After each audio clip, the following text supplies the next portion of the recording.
Genesis is the first book of the Bible and explains the creation of the universe and life on earth. It includes Adam and Eve, the fall, the flood, and the dispersion of mankind. Then comes the account of Abraham, Isaac, and Jacob, and the origin of God's people, Israel. Genesis chapter 32. So Jacob went on his way, and the angels of God met him. When Jacob saw them, he said, "This is God's camp," and he called the name of that place Mahanaim. Then Jacob sent messengers before him to Esau, his brother, in the land of Seir, the country of Edom. And he commanded them, saying, "Speak thus to my lord Esau. Thus your servant Jacob says, I have dwelt with Laban and stayed there until now. I have oxen, donkeys, flocks, and male and female servants, and I have sent to tell my lord, that I may find favor in your sight."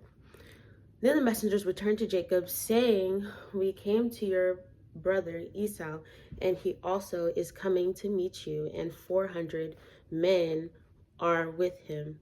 So Jacob was greatly afraid and distressed, and he divided the people that were with him, and the flocks and herds and camels, into 2 companies. And he said, "If Esau comes to the one company and attacks it, then the other company which is left will escape." Then Jacob said, "O God of my father Abraham and God of my father Isaac, the Lord who said to me, 'Return to your country and to your family, and I will deal well with you.' I am not worthy of the least of all the mercies and of all the truth which you have shown your servant, for I crossed over this Jordan with my staff, and now I have become 2 companies. Deliver me, I pray, from the hand of my brother, from the hand of Esau, for I fear him, lest he come and attack me and the mother with the children.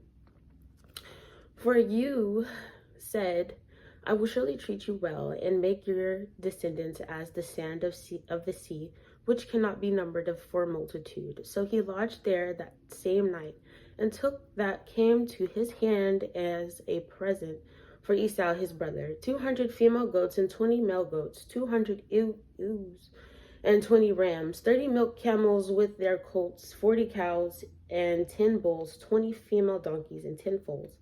Then he delivered them to the hands of his servants, every drove by itself, and said to his servants, "Pass over before me and put some distance between successive droves." Oh my gosh. I'm sorry.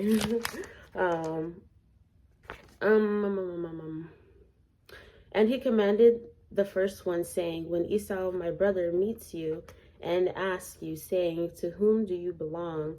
And where are you going? Whose are those in front of you?' Then you shall say, 'They are your servant Jacob's. It is a present sent to my lord Esau, and behold, he also is behind us.'" So he commanded the second, the third, and all who followed the droves, saying, "In this manner you shall speak to Esau when you find him, and also say, 'Behold, your servant Jacob is behind us.'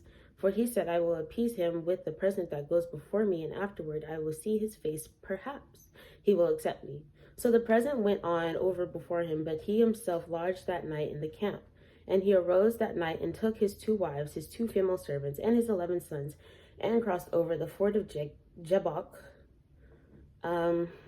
He took them, sent them over the brook, and sent over what he had. Then Jacob was left alone, and a man wrestled with him until the breaking of day. Now when he saw that he did not prevail against him, he touched the socket of his hip, and the socket of Jacob's hip was out of joint as he wrestled with him. And he said, "Let me go, for the day breaks." But he said, "I will not let you go unless you bless me."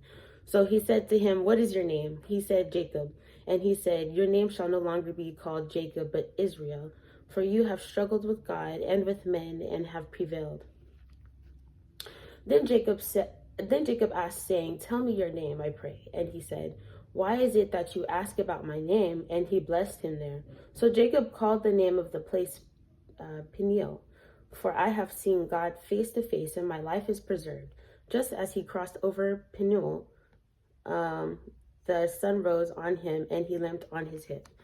Therefore, to this day, the children of Israel do not eat the muscle that shrank, which is on the hip socket, because he touched the socket of Jacob's hip and the muscle that shrank.